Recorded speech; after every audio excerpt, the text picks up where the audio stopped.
Welcome, everyone. Today we are traveling to the village of Woods Mill, one of the 5 lost villages on the Fort Drum Army installation. The village of Woods Mill is in a unique location on our installation in that it is in our impact area and is therefore, for safety, inaccessible to visitors except on Memorial Day each year. Woods Mill, also known in the history books as Woods Settlement or simply as Woods, sometimes as Lewisburg Corners, is located on the Indian River in the town of Wilna, Jefferson County, New York.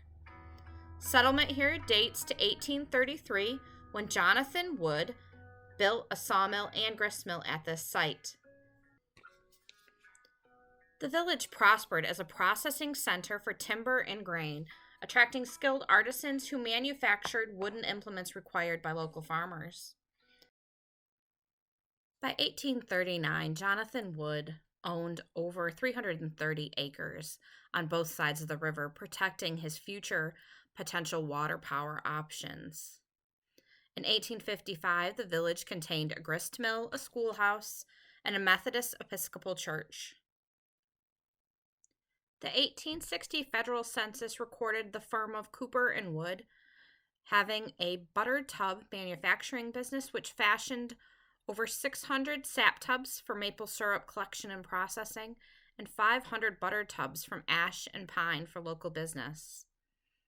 In 1864, the village contained 2 sawmills, a grist mill, a carpenter's shop, a cooper shop, a blacksmith shop, and a wheelwright shop. 1890, the village was described as having a church, a gristmill, a sawmill, 2 butter tub factories, a blacksmith shop, and about 16 dwellings. 8 years later, the village had a store, a post office, both of which were operated by Jason Merrick. The presence of the mills at Woods Mill played a significant role in the settling of this village. From at least 1850 to 1852, Wood appears to have run saw and grist mills at the same time in partnership with Lucius Clark, to whom Wood sold a third of the interest in the enterprise. However, in 1852, Clark was killed in a milling accident, and the following year his wife sold his shares in the operation back to Wood. This was not formally recorded until 1861, when Wood sold shares to Emmaus Eldridge, including half the water power privilege and the joinery shop.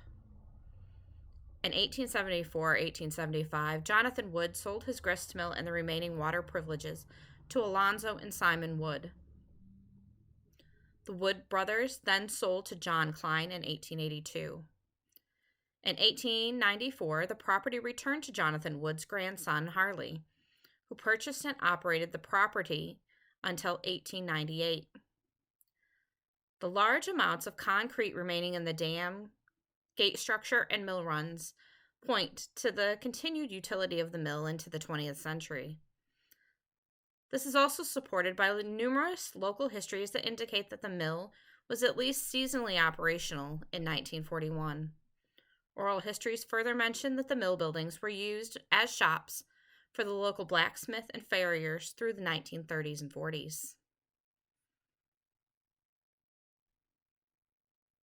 This foundation we're looking at right now was actually C.J. Wood's property and outbuildings, and behind it was the sugar bush further up the hill.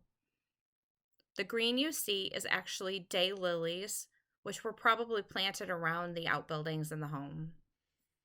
The forestry industry continued to be important in Woods Mill. These are logs floated down the Indian River.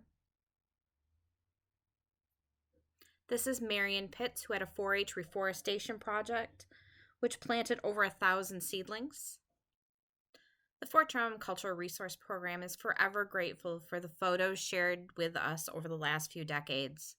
Without them, we wouldn't know what Woods Mill looked like, since it does look now like the videos you saw in the beginning of this. I hope you enjoy these historic images as much as we do. It shows how people lived and worked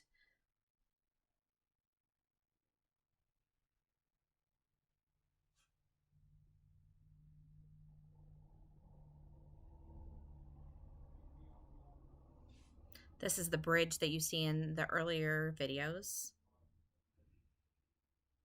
This is a view across to the Carthage Road. The hill is in back of you for perspective.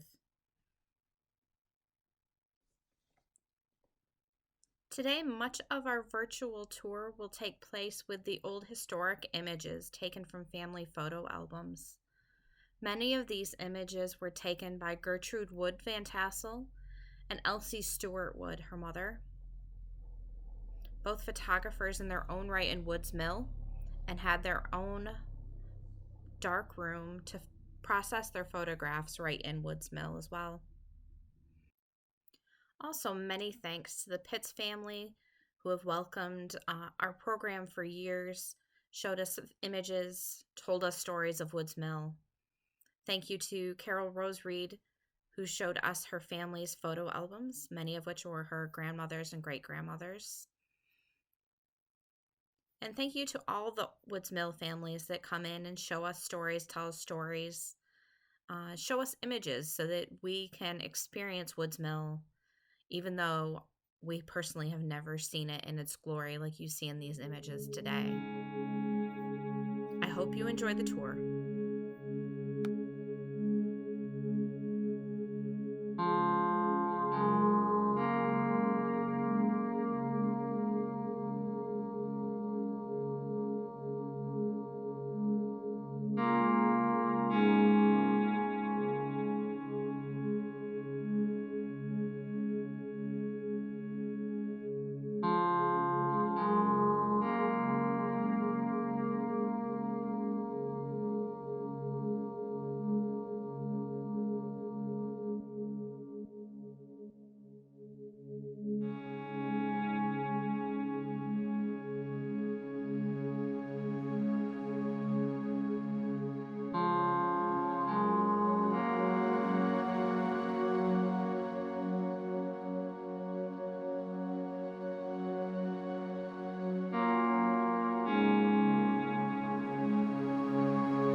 I hope you loved visiting Woods Mills as much as I do.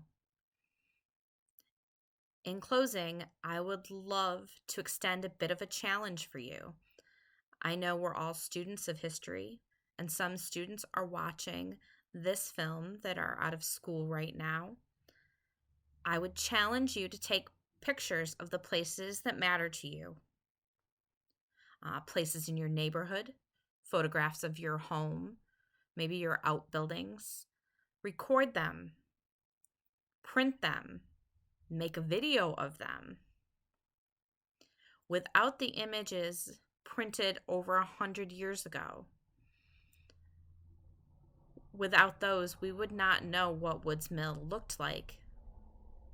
We would only have, as archaeologists, we would only have the foundation holes of this village, which doesn't begin to tell the true or complete story. History books record businesses and not lives lived. So go out and document your area. I would also challenge you, if you have the summer off, maybe you can look through your family's photo albums. Scan, photograph, digitize those old photographs that might be in your family. Write down stories about those photographs so it's not lost. I challenge you to become a historian.